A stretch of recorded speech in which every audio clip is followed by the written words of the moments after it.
It wasn't very nice. It was nothing like you're looking at now with all these swanky shops. You know what I mean? So, but this place was a nightclub from 1970. John Holt, a reggae singer, his manager, opened it. He called it Shagaramas.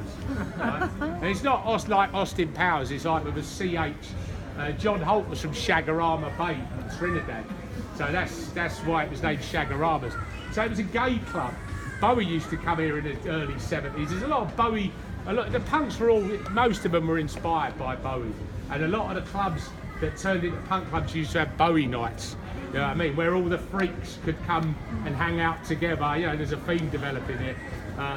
Without people without getting beaten up. But when you come out in the street again, there was these roaming gangs of nutters. It was a pretty violent place in the 70s, looking back on it, London.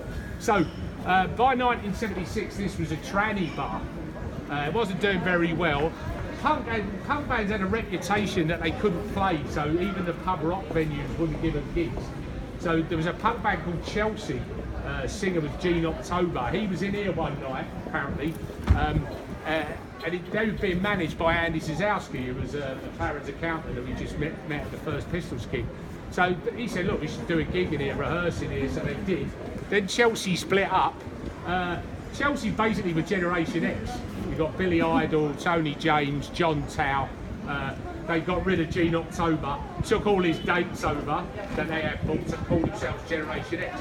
Billy Idol's got a book out now. I'm not a big Billy Idol fan, but I read the first bits. You know, he helped decorate this place and build the stage and everything. The Banshees did an early gig in here. Johnny Thunders and the Heartbreakers did a gig in here. So then Szaszowski went to the owners and said, look, can I have the place at weekends to put bands on? They weren't doing very well. They were looking for money. They said, yeah, all right, you can have it for this amount of money.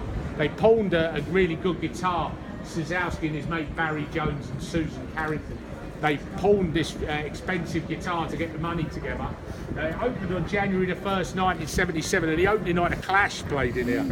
Cool. And there's Strummer in there with his white guitar, which you'd never see him playing. This is his pub rock R&B guitar before he got a bit of money out of a record contract and he bought the Strat that everyone knows and loves. Yeah, see that? Yeah. So yeah, it opened January the 1st. Generation X supported the Clash. It was a funny place. It had a bar on the ground floor and it was downstairs, the venue. It was meant to hold maybe 100 people. But in those days, like the ID checks, there's no one standing there going like that. You know, it was one of them. You know, just cram as many people as you can in. Some nights it'd be half empty, but if the Damned or something like that was playing, then it'd be full up. There'd be 200-300 people in there. And if you go downstairs and imagine 200-300 people in there, it's pretty claustrophobic and sweaty and noisy and dirty. But yeah, that's what all the good clubs should be like. You know what I mean? So yeah, everyone was drunk. Everyone's on speed. They didn't have any punk records, so Don Letts used to play dub reggae down there. So I can't imagine being on speed and listening to dub reggae myself. That used to happen because there wasn't any punk records. There was Anarchy in the UK, maybe New Rose, maybe Neat Neat Neat. That was the only things that were out. So there wasn't anything you could play in between. Even Stooges albums and stuff were hard to get hold of in those days because they didn't make a big splash when it came out. So by April, this was the trendiest night spot in London, in this sort of part of an abandoned part of London. There's a live album called Live at the Roxy, which cost a stupid little amount of money to make. They put microphones all over the club, even in the toilets. So you can hear all the customers chatting to each other. You can hear them barracking the band. It's great. If you put it on and shut your eyes, it's like being in there. I mean, there's oh shit and all this, and people gossiping. Oh, you got a fag, mate, and all this. It's really good. It's like being in a club.